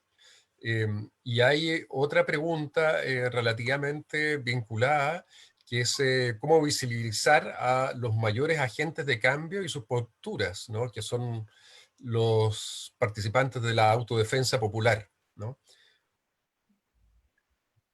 A ver, lo primero, en base a la primera pregunta, justamente ese es el punto, ¿no? Ese es el punto. Ese es tu punto. la pregunta señala el riesgo, ¿no? La pregunta señala el riesgo. Entonces, el punto es cómo a partir de ahora, aunque ya hay gente que lo está haciendo, insisto en eso, pero cómo vamos implementando un conjunto de instancias en el cual el saber colectivo, el saber social, el saber popular, el saber ciudadano, es capaz de tejer sus propias organizaciones, sus propias modalidades, sus propios circuitos, ¿sí? Y después institucionalizar, establecer puentes, vínculos con el sistema ya reglamentado del día de hoy. Ese sistema reglamentado del día de hoy puede sufrir cambios, de hecho está sufriendo modificaciones, pero insisto, las modificaciones no vamos a tener un nuevo conjunto de reglas desde cero, ¿no? Entonces vamos a tener que de alguna manera, los militantes sociales, los independientes van a tener varias dificultades para poder entrar ahí. Y aunque entren, van a quedar subrepresentados en función de otros grupos y de otras figuras que tienen mayor relevancia y van a tener mayores oportunidades de quedar en el proceso, en la convención. Entonces el punto es cómo crear ese tipo de iniciativa. Y lo que yo digo, lo que estoy planteando, es que ya se están ocurriendo muchas de esas cosas. El punto es que hay que empezar a establecer vínculos entre ellas para ir constituyendo armas más fuertes que no sean solamente la protesta social, sino que sean espacios de deliberación. Vuelvo sobre el punto, ya lo he dicho en las 3 preguntas anteriores.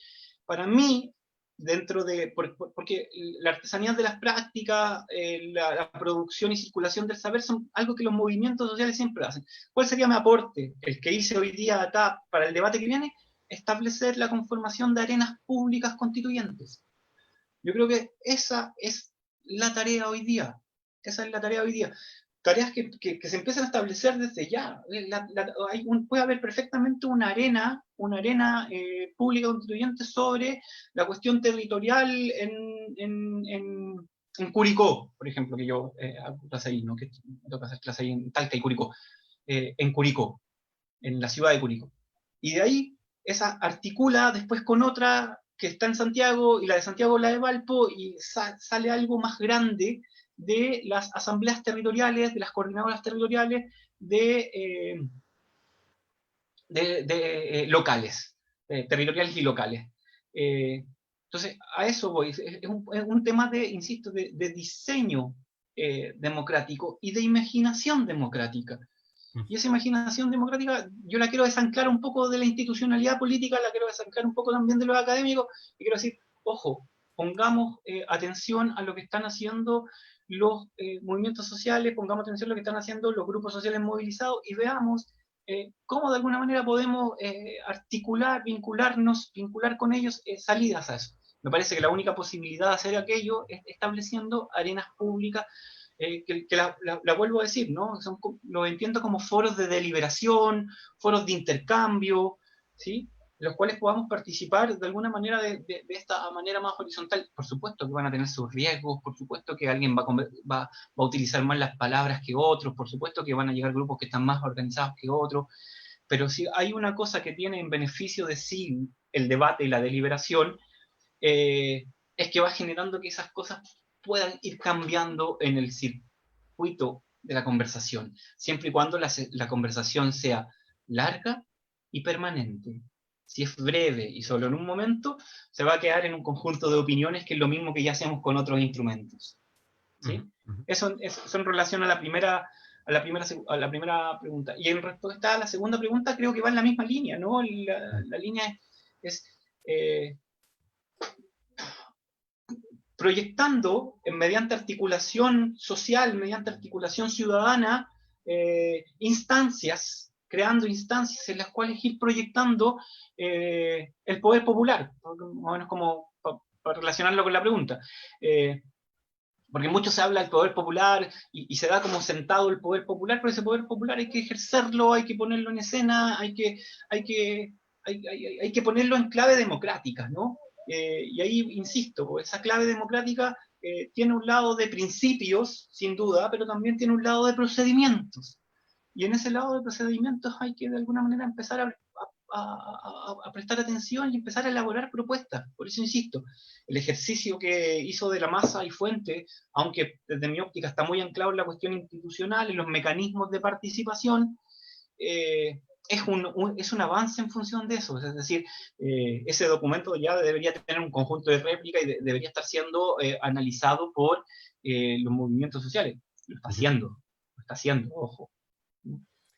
Juan Pablo, hay también otra pregunta del colega Francisco Báez que consulta por, bueno, tú mencionaste alguna diferencia entre lo instituyente, lo instituido y lo institucional, y él hace una consulta, ¿no es cierto?, más conceptual, ¿no? Si es que puedes profundizar un poco en eso. Y como eso pareciera, ¿no es cierto?, es también un poco el corazón de esta relación que tú estás tratando de sugerir también a otras de las preguntas como respuesta, ¿no? Si pudieras profundizar un poco en eso para poder entender mejor cómo tú te imaginas esa relación entre lo instituyente o ese momento de el instituir con el momento instituyente, ¿no? Y Roberto Mardones también pregunta por cómo ves tú, digamos, los mecanismos como, por ejemplo, la ley 20.500, ¿no? Que es sobre participación ciudadana, justamente. ¿Crees tú que en estas circunstancias actuales tiene alguna posibilidad o lo verías como una instancia más bien en la política normal, no en el proceso instituyente constitucional actual? Bien, voy a partir por la última, ¿sí? Voy a partir por la última, por la de Roberto. Sí, no, yo la veo bien lejana del proceso en el sentido de que no tenemos muchos mecanismos de participación. Pues hay que ser bien franco. Nuestra ley de participación es bien moderadita, es bien contenida, es bien limitada. No hemos sido una democracia muy dada a fomentar la participación y menos los mecanismos propiamente tales. Es decir, y los mecanismos que de alguna manera están inscritos en la ley, están en la letra de la ley, tampoco se fomentan del todo en cuestiones prácticas, ¿no? Entonces, no, yo no le tendría tanta esperanza. Yo creo que no conozco a todo detalle el proceso, ¿no? Me imagino que no se puede cambiar la ley ahora para el proceso, por lo tanto tendría que ajustar sus propias reglas y yo trataría de, si no es posible modificar esa ley, ¿sí? No es posible modificar esa ley en beneficio de la constituyente, de la constitucional, no trataría de que no afectara tampoco su propia formulación, es decir, no reducir las alternativas de participación a lo que está sujeto a esa ley, ¿no? Ahí me declaro absolutamente un incompetente, por lo tanto hablaría desde el punto de vista de las ganas. Por lo tanto se la dejo a las personas expertas, tanto a los politólogos como a los juristas, en función de responder al asunto. Pero yo veo que la ley como tal es limitada al respecto, limitaría mucho, al menos lo que yo estoy formulando acá, ¿sí? Entonces me imagino, y no solamente lo que estoy formulando yo acá, sino lo que están promoviendo de alguna manera las organizaciones sociales. Entonces, me parece que ahí el escenario de alguna manera se tiene que abrir a desvincularse un poco de ese marco, ¿no? Bueno, la constitucional va a encontrar sus propias reglas de funcionamiento también, así que hay que ver cómo de alguna manera encuentra ahí la formulación para poder vincular o desvincularse respecto de los márgenes de la ley existente, ¿no? Eso respondería, no tengo mayor punto que señalar al respecto. Hay cosas que rescataría y otras que no, pero eso, insisto, está sujeto al proceso.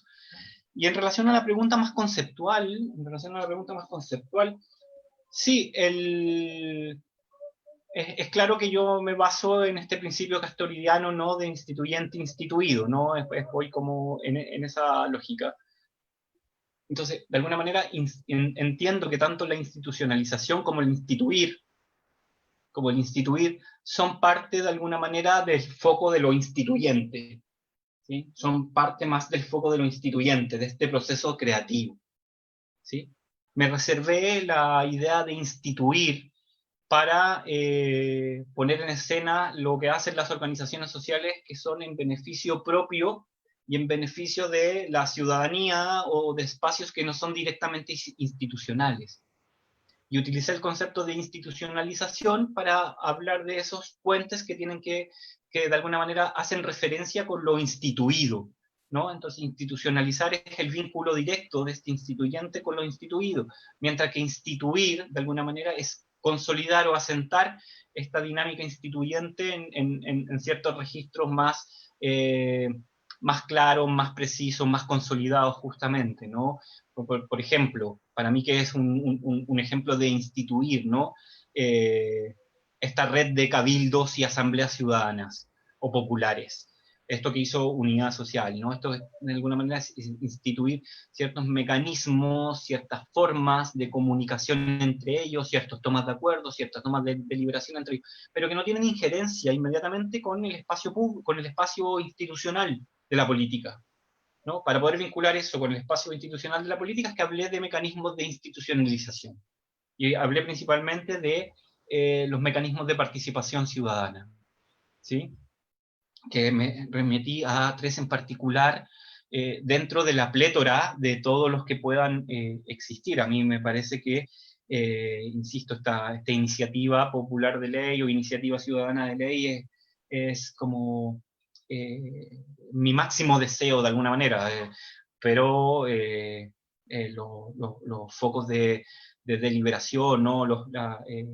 También son cuestiones muy importantes a establecer, a definir. Entonces, no sé si aclara ahí un poco la cuestión. Traté de definir instituyente en 2 modalidades procesuales. Instituir va más hacia la dinámica propia del mundo social, y la institucionalización es lo que se pone en contacto con el mundo instituido de alguna manera, o con la esfera de la política, si ustedes lo prefieren así. Ujú. No sé si aclara o confunde más, ¿no? A mí me aclara. Sí, no, a mí me parece que es interesante la distinción de esos momentos. Ujú. Pero están pensados justamente así, como momento, como algo que se está realizando, ¿no? Es como procesual. Ujú, ujú. Por eso no es directamente instituyente, instituido, que ya Castoriadis las piensa como cuestiones. Ya lograda, Sí, establecida. claro.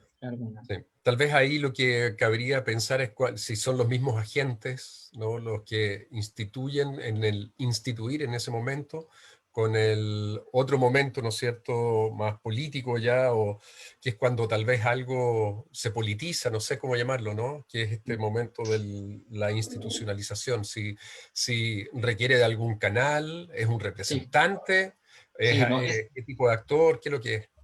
esa es una súper buena pregunta. Yo creo que, o sea, claramente eso significa a quienes querrían que esto fuese solamente así de presencia directa, de participación directa. No, yo creo que es necesaria cierto tipo de mediaciones que son representacionales, ¿sí? Pero ahí apuntaría a una representación activa o participativa, ¿no? Como el mismo Rosambalón ahí adelanta algunas cosas que son re interesantes para el debate actual. Claro. Tiene mucho que ver en todo caso, bueno, supongo que buena parte de esos debates y de los riesgos implicados tienen que ver también con los problemas que tenemos en la democracia representativa y el descrédito de cualquier proceso de representación también, ¿no? Que también termina tiñendo la participación muchas veces. Sería el desafío. Agradezco mucho la pregunta o el comentario, porque sí, es algo que dejé absolutamente afuera del punto, pero una de las cosas que me gustaría resaltar en este momento de la conversación es que, claro, esto significa replantear la idea de representación. Tenemos una idea, claro, por nuestra dinámica institucional, tenemos una idea muy limitada y muy reducida de la representación. Entonces ahí hay que pensar, porque en el mundo social también se dan muchas formas de representación. Se dan formas de representación. En estas lógicas asamblearias también pasa eso. Entonces ahí hay que pensar cómo de alguna manera, qué mecanismos, y vuelvo, y me declaro de nuevo muy limitado en la conversación, pero cuáles mecanismos de alguna manera fomentarían este tipo de representación mucho más activa, que les rinda cuentas de manera más directa y más presencial y más activa a sus representados, no lo sé. Ujú. Bueno, tenemos también hay dos preguntas más que están relativamente vinculadas y tal vez sería como un momento de ir acercándonos al cierre de la reunión de hoy día, y que tienen que ver con la herencia, por así decirlo, que dejaría para futuras generaciones y que también ya han ido dejando, ¿no? Tú te referiste antes al movimiento del 2006, el movimiento social de los jóvenes, ¿no es cierto?, el llamado movimiento pingüino, qué sé yo, y cada uno de estos movimientos ha ido generando unos ciertos legados, ¿no? Y desde ese punto de vista, ¿cuál sería el legado para futuras generaciones, ¿no? Que dejaría estas movilizaciones sociales, ¿no? De las distintas olas de movilizaciones sociales o estas distintas fases en un ciclo, en un gran ciclo de movilizaciones sociales que tenemos desde el 2006 a la fecha, ¿no? Se pregunta por las futuras generaciones acá, ¿no? La herencia para futuras generaciones, creando así mayor, como una propuesta, ¿no? O como una consulta, una hipótesis casi podríamos decir, mayor pensamiento crítico a futuro, una ciudadanía más crítica. ¿Es eso la herencia? ¿O sería otra clase de herencia? Y el segundo aspecto que habría sería si es que hay algo, si tú ves que hay algo en común en estos movimientos, en estos distintos movimientos sociales, ¿no? No solamente en las tres olas que tú nos mencionaste, que se refieren todos de alguna manera al ámbito de la educación, sino que también movimientos que hemos visto, ¿no es cierto?, que son más bien socioterritoriales, algunos de los cuales también ocurrieron de manera paralela casi en algunos momentos, ¿no es cierto?, al movimiento estudiantil, ¿no?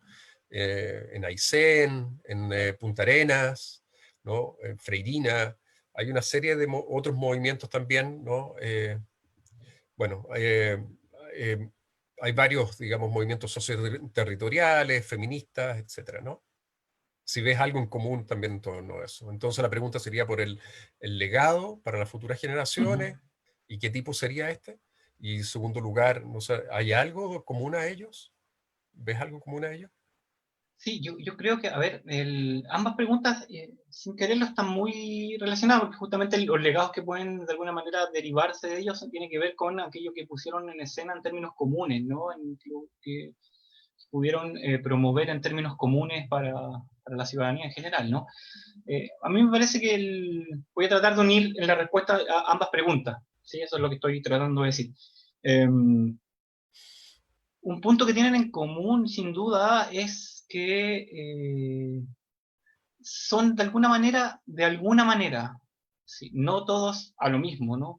De alguna manera, críticas de los procesos de mercantilización, ya sea de la mercantilización del trabajo, de la mercantilización de la educación, de la mercantilización de las personas, de las pensiones, o privatización, si ustedes lo prefieren ahí, que es más pertinente, de los commodities ambientales, entonces lo que tienen en común de alguna manera es, de cierta forma, apuntar hacia el modelo neoliberal, ¿sí? Y digo de cierta forma porque no todos apuntan de la misma forma, ni de la misma intensidad, ni con la misma radicalidad, ni con la misma definición al punto, pero de alguna manera tienen en común aquellos, ¿no? Por ejemplo, uno podría pensar que tienen en común, por ejemplo, la crítica de la mercantilización con con la movilización feminista del 2018, pero la movilización feminista del 2018 despliega un conjunto de ópticas del cuidado, despliega un conjunto de críticas hacia el reconocimiento, y varias de ellas muestran la articulación entre modelo capitalista y la situación laboral de las mujeres, ¿no? Los dobles turnos, triples turnos. Entonces, ahí también hay una crítica hacia la cuestión del capitalismo, o como lo llamé mejor un poco antes, neoliberal, porque es más una crítica al neoliberalismo en particular, que es como el concepto que de alguna manera se puso en escena por las movilizaciones ciudadanas, ¿no? Y entonces yo creo que lo que tienen en común es esa crítica al neoliberalismo. insisto, no todas iguales, no todas de la misma forma, no todas con la misma intensidad, pero hay algo ahí, y no quiero ponerla como la raíz de todos los males, pero algo, ahí, algo está ahí presente, ¿no? Así como antes fue el clivaje democracia-dictadura, ¿no? Y era la dictadura, ahora de alguna manera lo que tenían en común, estas ciertas luchas tenían que ver con formas de desigualdad, formas de no reconocimiento, formas de injusticia, desplegadas por el neoliberalismo, por el modelo neoliberalismo de la sociedad chilena. Entonces, eso es lo que de alguna manera tendrían en común. Partiendo de esa base, ¿cuáles son los legados? ¿No? Y es súper difícil poder definir desde mi óptica de cuáles son los legados, porque yo no creo que exista al día de hoy un cambio cultural. ¿Sí? Yo no creo que exista al día de hoy un cambio cultural. Para poder ver un cambio cultural eso va a tardar un tiempo. Me parece que, como lo decía Yanira el otro día, la discusión de ahora de la constitucional permite anclar también un proceso de cambio cultural en este proceso, ¿sí? Permite vincular con ese proceso. Lo que he tratado de decir yo con lo de instituir va más por esa línea, como complementar esto con posibilidades del cambio cultural. Por lo tanto, es difícil poder señalar cuáles son los legados actuales. Yo creo que sí hay un tema de mayor conciencia, o sea, de conciencia crítica, como lo expone ahí la pregunta misma.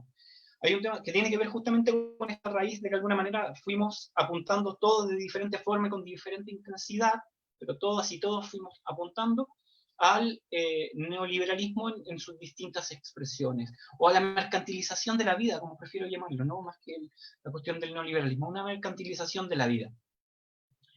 Y eso de alguna manera se hizo patente. Entonces hay una conciencia crítica en torno a eso, ¿no? A mí me parece que no fueron 30 pesos, son 30 años, de alguna manera lo encarna, lo grafica con su brutalidad. Hay mayor predisposición a ciertas cuestiones de participar colectivamente, sí, pero eso es coyuntural. Habría que ver si esto se transforma en una tendencia. Hay que ver qué va a pasar con los jóvenes movilizados actualmente, de cómo vuelven su vida adulta hacia la política, cómo se van vinculando con esto, qué transformaciones está ocurriendo. Pero yo creo que por lo menos por esta generación, ahora mi justificación va a ser generacional, ¿no? A expensas de los juvenólogos. Va a haber una generación que va a ser más movilizada, ¿no? Una generación más proclive a esta dinámica de la protesta, por llamarlo de alguna manera, de reclamar sus derechos, sustentado en este principio de conciencia más crítica. Y tercero, creo que hay una pequeña diferencia, y acá me estoy basando en una cuestión meramente experiencial, o vivencial, si usted lo prefiere. Perdón, es como si fuera clase, si ustedes lo prefieren, una relación más vivencial. Creo que han cambiado un poco, o están cambiando los vínculos sociales. Creo que están cambiando la forma en que se dan los vínculos sociales. En mi época de joven eran muy instrumentales, muy cortados por el sedazo neoliberal. Creo que hoy día el caso del feminismo nos está poniendo en escena modalidades de vinculación diferentes, que han impactado también al mundo masculino, que han impactado también a minorías, que han impactado en otros espacios. Yo insisto, este concepto de sororidad es súper fuerte, porque para mí al menos la sororidad no solamente es un símil de la solidaridad en el sentido de la vinculación, sino que también es una cuestión hermenéutica, ¿no? La solidaridad es necesaria porque vivimos en un mundo profundamente desigual, injusto y masculino. Cosas que yo no podía ver, ¿no? Su machismo constantemente, yo gracias a mi pareja puedo decir lo que estoy diciendo, ¿no? Constantemente me hace ver mi machismo, ¿no? Mi cultura patriarcal. Y creo que ahí las mujeres están instaurando un modo de vinculación que se está extendiendo, que también va por el lado de la solidaridad y que va por el lado de otro modo de vinculación social que antes era mucho más mercantil, que antes era distinto, era más indiferente, no lo sé. pero de nuevo, puede ser generacional también y puede ser que hacia futuro no tenga ningún efecto. Y con esto termino. No puedo hablar de cambio cultural, pero mi hipótesis, la hipótesis cultural que yo estoy tirando hace rato en hartos lugares, es que lo que está ocurriendo es un cambio en la estructura del sentir, ¿sí? No está cambiando el sentido común, pero sí está emergiendo formas de buen sentido en Chile, ¿sí? En otras latitudes del mundo está apareciendo el mal sentido, no, pero aquí en Chile están saliendo formas de buen sentido en función de establecer relaciones sociales mucho más democratizadoras y democratizantes. Y eso me parece interesante y creo que ese puede ser uno de los legados. Si asienta o no asienta en un cambio cultural, hay que verlo a más largo plazo, ¿sí? Eso, creo que ahí me quedo yo, ¿no? Muchas gracias, Juan Pablo. ¿Me oyes, no es cierto? Sí, sí. Ya. Bueno, en nombre de todos los asistentes que en su momento llegaron a ser más de 40, casi 50, ¿no? Aquí en Zoom, yo te agradezco, digamos, el haber dedicado tu tiempo también a esta presentación. Y bueno, y dejo para que nos despida también Alejandra Rodríguez, quien ha hecho de dama de ceremonias para todo este ciclo, ¿no? Alejandra. Gracias, profesor. Muchas gracias. Efectivamente, en Facebook más de 12 personas, 15 personas conectadas, y eso en forma permanente. No han dejado de ver la transmisión. Como usted decía, a nombre de la Facultad de Ciencias Jurídicas y Sociales y del Núcleo de Estudios Interdisciplinarios en torno a la desigualdad y de los derechos humanos de la Universidad Austral de Chile, agradecemos la asistencia, también agradecemos la exposición del profesor Juan Pablo Paredes, que se ha podido conectar para poder entregarnos esta brillante exposición. También agradecemos al profesor Hernán Cuevas, quien ha sido el moderador nuevamente de este seminario.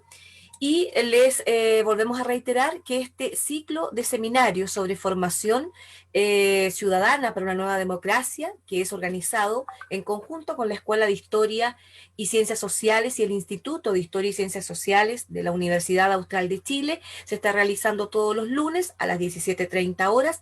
Ya pueden ver en la pantalla que las inscripciones, el programa y toda la información que necesiten de cada sesión de cada lunes la pueden encontrar en el sitio web www.derecho.uach.cl.